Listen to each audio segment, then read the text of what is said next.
So friends, अब शुरू करते हैं एपी सीरीज चैप्टर का अंतिम क्लास, जो कि समरी और डू इट योरसेल्फ और एक्सपेरिमेंटल वे ऑफ लर्निंग का तीसरा भाग है।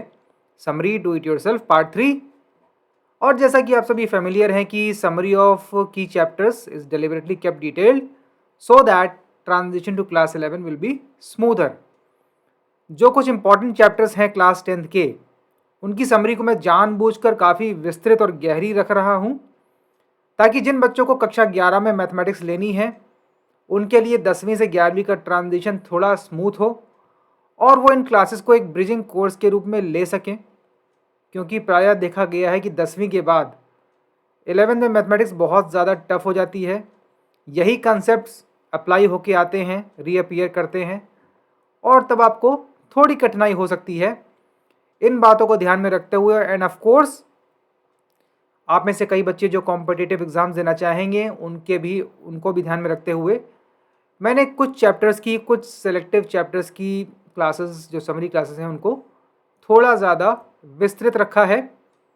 और यहाँ पे हमारी कोर्स की स्पीड थोड़ी डेड स्लो जैसी हो गई है। ये भी जानबूझकर है, ये भी ऑन पर्पज़ है, क्योंकि सिलेबस जैसे जैसे टफ होता जाएगा उसकी गति थोड़ी धीमी रहे तो कोई बुराई नहीं है और लर्निंग में आसानी होती है। एक कोटेशन मुझे बड़ा अच्छा लगता है, मैंने अभी हाल में पढ़ा है, slow is smooth and smooth is fast. तो अगर आप स्लोली चलेंगे लेकिन बराबर तौर पे कंसिस्टेंटली चलेंगे तो एक समय के बाद आपकी लर्निंग बहुत तेज़ और बहुत अच्छी हो जाएगी। आगे बढ़ते हैं। Averages and means in arithmetic progression. आपके चैप्टर के अंत में एक नोट टू द रीडर था कि if A B C are in A P then B is equal to A plus C by 2 and B is called arithmetic mean of A and C. हमने इस पर थोड़ी चर्चा की थी और अब इस पहलू को थोड़ा और गहराई में समझते हैं कि अर्थमेटिक सीरीज के टर्म्स में एवरेजेस किस तरह बिहेव करते हैं, मीन्स या एवरेजेस। तो पहले इसको डिफाइन कर लिया जाए। अगर ए बी सी ए पी में है तो B is equal to A plus D हो जाएगा। ऑफकोर्स अगर डी हम इस सीरीज का कॉमन डिफरेंस कह लें और सी ए प्लस 2 डी हो जाएगा, जहाँ पे डी कॉमन डिफरेंस है। तो देखते हैं ए प्लस सी क्या आता है। ए प्लस सी आ गया A plus 2 D that is 2a plus 2 D that is 2 times A plus D and which is equal to 2 times B. तो ए प्लस सी आ गया 2 टाइम्स बी, या फिर ये कहें कि b is equal to A plus C by 2। जो यहाँ पे लिखा है उसका ये छोटा सा सरल सा प्रूफ है। अब डेफिनेशन क्या होती है एवरेज की। एवरेज सांख्यिकी या स्टैटिस्टिक्स का टॉपिक है जो अभी आप पढ़ेंगे, अगले ही चैप्टर्स में आ जाएगा। शायद अंतिम 2-3 चैप्टर्स में है स्टैटिस्टिक्स, जो आपने क्लास 9th में भी पढ़ा था, तो उसका ही थोड़ा एडवांस वर्जन आप पढ़ेंगे। वहाँ पर एवरेज होता है स्टैटिस्टिकल डेटा का average, which is a measure of central tendency. केंद्रीय प्रवृत्ति के माप कहा जाता है। कई संख्याओं का एवरेज लेने का तरीका होता है उनको जोड़कर उनकी संख्या से, उनकी काउंटिंग से डिवाइड कर दीजिए। इसे अरिथमेटिक मीन या एएम भी कहते हैं, एवरेज भी कहते हैं, मीन भी कहते हैं, और एएम या अरिथमेटिक मीन भी कहते हैं। Arithmetic mean of n real numbers is sum of numbers divided by their counting that is n। तो this is a simple definition of average. अब इसी को थोड़ा सा आगे और देखते हैं कि एपी सीरीज में इसके क्या एप्लीकेशंस या ऑब्जर्वेशंस हैं। हमेशा की तरह एक्सपेरिमेंटल DIY शुरू करते हैं। We take a finite AP. एक फाइनाइट एपी ली जाए अपने एक्सपेरिमेंटल DIY को आगे बढ़ाते हुए, और वो एपी है 1, 3, 5, 7, 9, 11, 13, A1, A2, A3, A4, A5, A6, A7 7 terms की एक फाइनाइट एपी है, ऑड नंबर्स की, 1 से लेकर 13 तक। 1, 3, 5, 7, 9, 11, 13। अब ध्यान दें, इस एपी में इनिशियल टर्म 1 है, कॉमन डिफरेंस 2 है, नंबर ऑफ टर्म्स 13 है, और last term number of terms है 7। नंबर ऑफ टर्म्स यहाँ पे 7 हो जाएगा, और लास्ट टर्म है 13। Existence of middle term A4। अब चूंकि ये odd numbered set of numbers है, इनकी टोटल संख्या है वो ऑड नंबर है 7 है, तो जब ऑड नंबर ऑफ टर्म्स होते हैं तो उनमें मिडिल टर्म आता है। उनको एक टर्म में जब एक असेंडिंग या डिसेंडिंग ऑर्डर में रखेंगे तो जब अगर संख्या आंकड़ों की संख्या ऑड है तो मिडिल टर्म मिलेगा आपको, बहुत कॉमन सेंस ही बात है। और A1 और A7 को हमने कहा टर्मिनल टर्म्स, इस AP के जो सीमांत पद हैं वो टर्मिनल टर्म्स हो गए A1 और A7, और मिडिल टर्म A4 हो गया। अब यहाँ पे कुछ ऑब्जर्वेशन कर लिए जाएं एवरेज से संबंधित। ऑब्जर्व करते हैं, एवरेज ऑफ ऑल टर्म्स हो जाएगा 1 + 3 + 5 + 7 + 9 + 11 + 13, that is sum total of quantities divided by number of quantities that is 7। ये आ जाएगा 49/7 7, which is equal to the middle term A4। Average of all terms is equal to middle term. तो इस example से जो हमने observe किया, क्या कोई ऐसा कंजेक्चर उभरता है? एवरेज और mean of all terms of AP is equal to middle term. अगर AP में, फाइनाइट AP में ऑड नंबर्ड टर्म्स हैं, अर्थात मिडिल टर्म्स एग्जिस्ट करता है, तो क्या एक कंजेक्चर दिया जा सकता है कि सभी नंबर्स का एवरेज या मीन या औसत या AM मिडिल टर्म के बराबर होगा?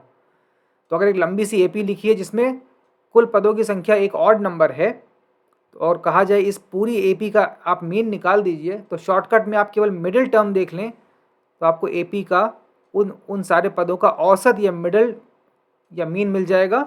ऐसा कोई कंजेक्चर निकलता है क्या, ये आपको देखना है, चेक करना है। बाकी और एग्जाम्पल्स लेके टेस्ट करें और थोड़ी APs लें जिनमें नंबर्स की संख्या ऑड हो और देखें कि क्या उन सभी नंबर्स का टोटल करने पे, उनकी संख्या से डिवाइड करने पर वही आता है जो इस सीरीज़ का मिडिल टर्म है। ये एक कॉन्जेक्चर है।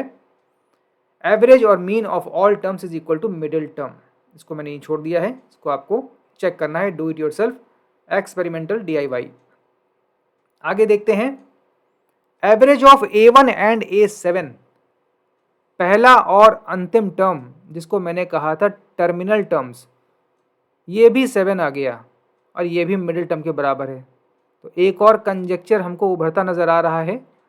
एवरेज और mean of terminal terms, terminal terms वो होते हैं जो फाइनाइट AP के अंत में होते हैं। एवरेज और mean of terminal terms is equal to middle term. क्या ऐसा होता है या केवल इस एक एग्जाम्पल में एक यूनिक फिनोमेना है? क्या ऐसा हमेशा होगा या सिर्फ इस एक AP में हो रहा है? ये आपको चेक करना है खुद से प्रयोग करके। इसके बाद ध्यान दें, एवरेज ऑफ A2 A6 दूसरा पद और छठा पद दो, और average of 3 and 5 A3 A5, A2 A6 हो जाएगा 3 + 11 14/2 7 आ जाएगा, और A3 A5 भी हो जाएगा 5 + 9/2 दैट इज 14/2। तो ये दोनों ही आ गए 7 7 ईच। ये थोड़ी टाइपिंग एरर है। A2 और A6 का एवरेज भी 7 आ जाएगा, A3 और A5 का एवरेज भी 7 आ जाएगा, और जो कि दोनों ही मिडिल टर्म के बराबर हैं। तो क्या यहाँ से एक सवाल बनता है, average of any two symmetrically placed terms is equal to the middle term. Symmetrically placed term क्या हुए? जो टर्मिनल से बराबर काउंटिंग पे या बराबर दूरी पे लोकेटेड होते हैं या सेंटर से बराबर दूरी पर स्थित होते हैं। तो अगर ऐसे कोई भी टर्म, दो टर्म लिए जाएं जो सेंटर से बराबर डिस्टेंस पे या बराबर नंबर ऑफ टर्म्स अवे हैं, तो क्या उनका भी एवरेज मिडिल टर्म के बराबर आता है? ये आपको चेक करना होगा। ये भी एक ट्रू फॉल्स क्वेश्चन है। इस AP से हमने एक्सपेरिमेंट्स करके कुछ ट्रेंड पकड़े और देखा कि क्या कोई कंजेक्चर बन रहा है। तो आप प्रूफ्स इन मैथमेटिक्स वाले चैप्टर की अप्रोच, जिसमें हम कंजेक्चर्स के बारे में पढ़ चुके हैं क्लास 9th में, उसको दोहराते हुए आप जांचें कि क्या ऐसे 3 कंजेक्चर्स वाकई में थ्योरम में तब्दील हो सकते हैं। ये आपको खुद से करना है। Verify with another AP। यही 3 कंजेक्चर्स आप इस दूसरी AP में भी आजमा के देखें। इसमें भी पदों की संख्या ऑड नंबर है, 1 2 3 4 5 6 7 7 टर्म्स हैं। लेकिन इसमें इनिशियल टर्म 2 है, इवन नंबर्स की AP है जिसमें टोटल 7 टर्म्स हैं। तो क्या यही 3 कंजक्चर जो अभी ऊपर देखे हैं वो इसमें भी लागू होते हैं? टेस्ट करें पहले, फिर उसको एनालिटिकली या रिगरसली प्रूव करने की कोशिश करें। एक और कंजक्चर देते हैं, व्हेन n इज इवन। अब हम ऑड नंबर टर्म नहीं एक AP ले रहे हैं जिसके पदों की संख्या इवन नंबर है, तो ऐसी दशा में हमें मिडिल टर्म नहीं मिलेगा, मिडिल 2 टर्म्स मिलेंगे, 2 मध्य पद मिलेंगे। When n is even the average of 2 middle terms is equal to average of all terms. Odd numbered AP में सभी पदों का एवरेज मिडिल टर्म के बराबर आता है, लेकिन अगर AP में इवन नंबर टर्म्स हैं तो उन सब का एवरेज मिडिल 2 टर्म्स के एवरेज के बराबर आ जाएगा। Average of 2 middle terms is equal to average of all terms. ये आप करके देखें, test with AP having 6 terms. इसमें सभी टर्म्स का एवरेज लें और देखें क्या वो बीच के 2 पद 4 और 6 के एवरेज के बराबर आ रहा है। 4 और 6 का एवरेज होता है 5, तो क्या इन सभी का टोटल करने पर अगर हम 6 से डिवाइड करें तो 5 आ रहा है कि नहीं, ये आपको टेस्ट करना है। ये होमवर्क है। अब सम अप करते हैं, पहले प्रूफ देख लेते हैं। Proof, note the sum formula, ये हमने टेक्स्ट बुक में पढ़ा है। सम का फॉर्मूला होता है n/2 2a + n-1d, और इसको हमने ट्रांसफॉर्म करके लिखा था n/2 into a plus last term, क्योंकि a + n-1d होता है l, और हमने ये मेन चैप्टर पढ़ते समय देखा था कि सम ऑफ टर्म्स को n/2 टाइम्स a + l भी लिखा जा सकता है। सम हो गया n टाइम्स a + l/2। अब n को लेफ्ट साइड ले आया तो s/n हो गया average of a and l। a + l/2 is दो नंबर्स का टोटल करके जब 2 से डिवाइड करते हैं तो उन दो नंबर्स का एवरेज मिल जाता है। अभी हमने ऊपर डेफिनेशन देखी है।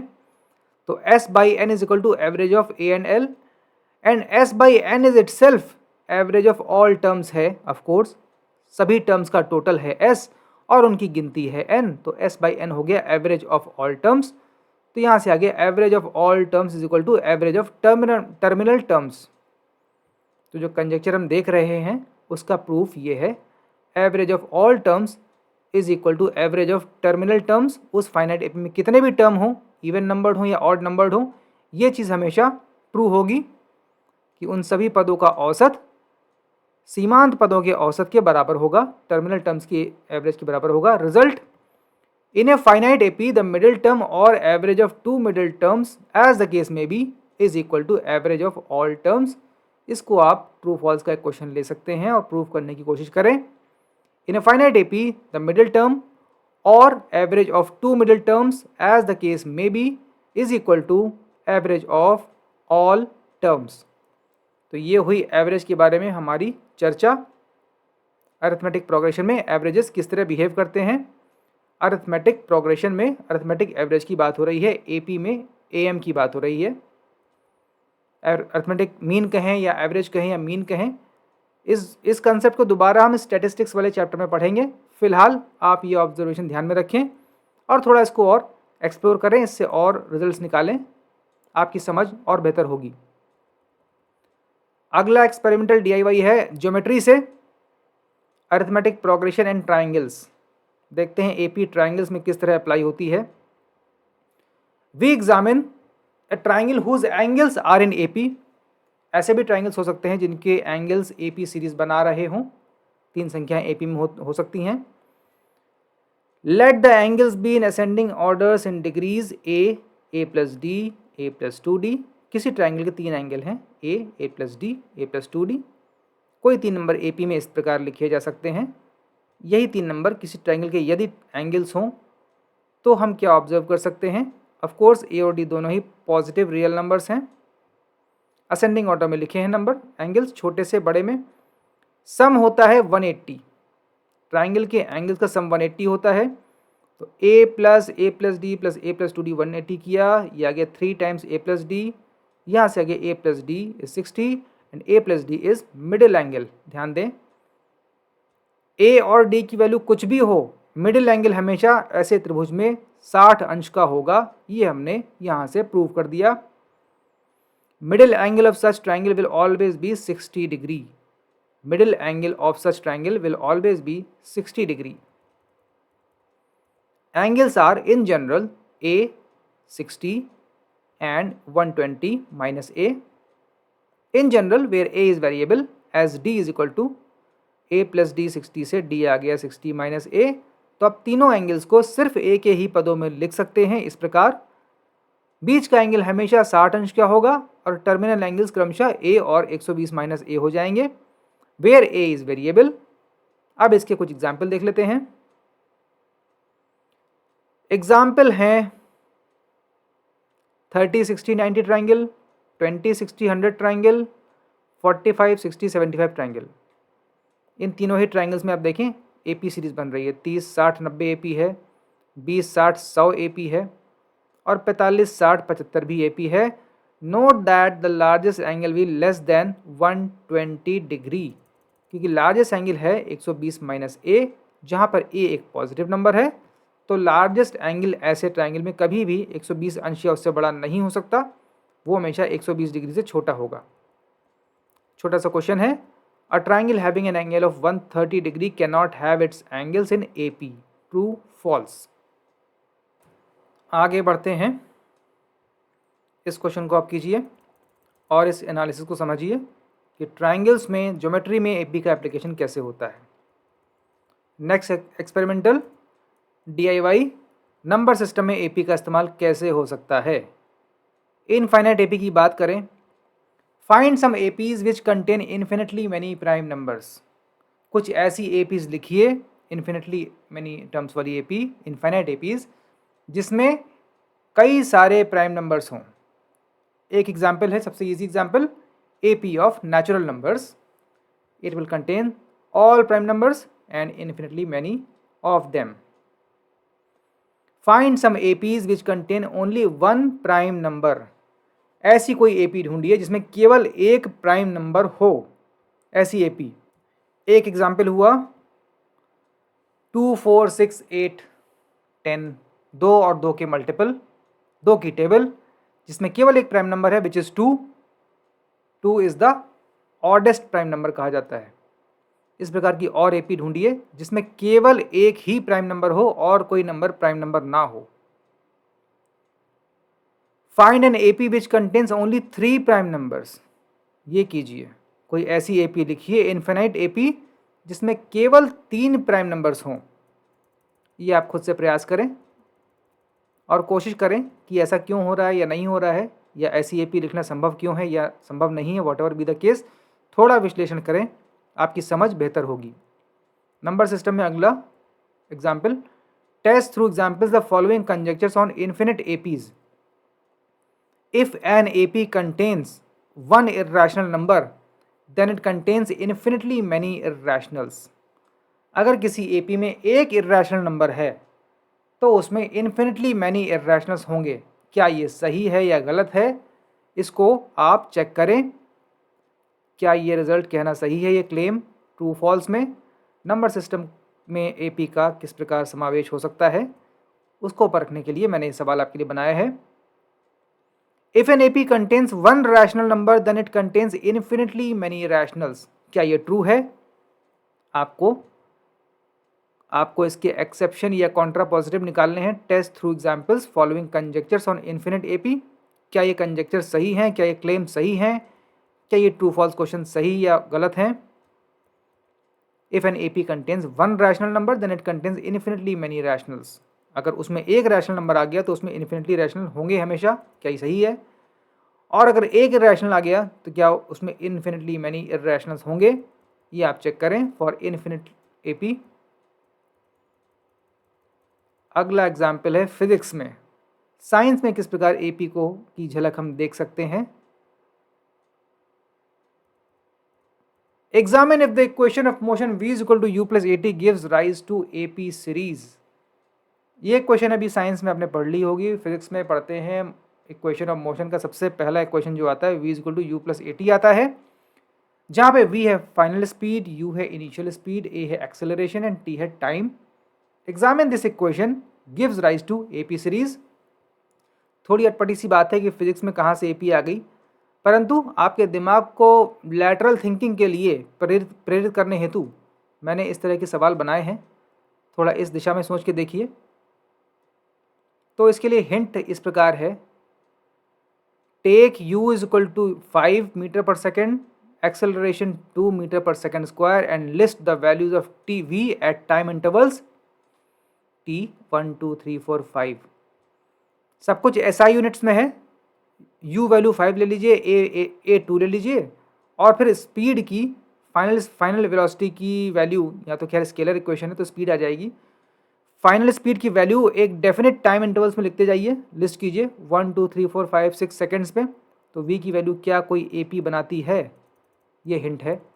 फिजिक्स में AP का समावेश किस प्रकार होता है। इकोनॉमिक्स में AP का इस्तेमाल कैसे हो सकता है, कैसे अप्लाई हो सकती है, कहाँ हम इसको देख सकते हैं।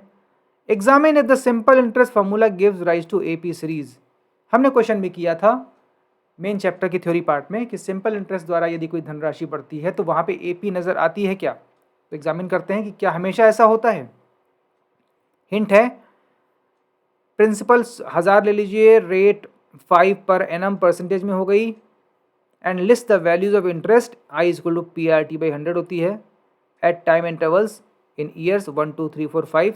तो देखें यहाँ पे आपकी इंटरेस्ट की वैल्यू जो नंबर्स आते हैं क्या वो AP में है। Examine if the simple interest gives rise to AP series.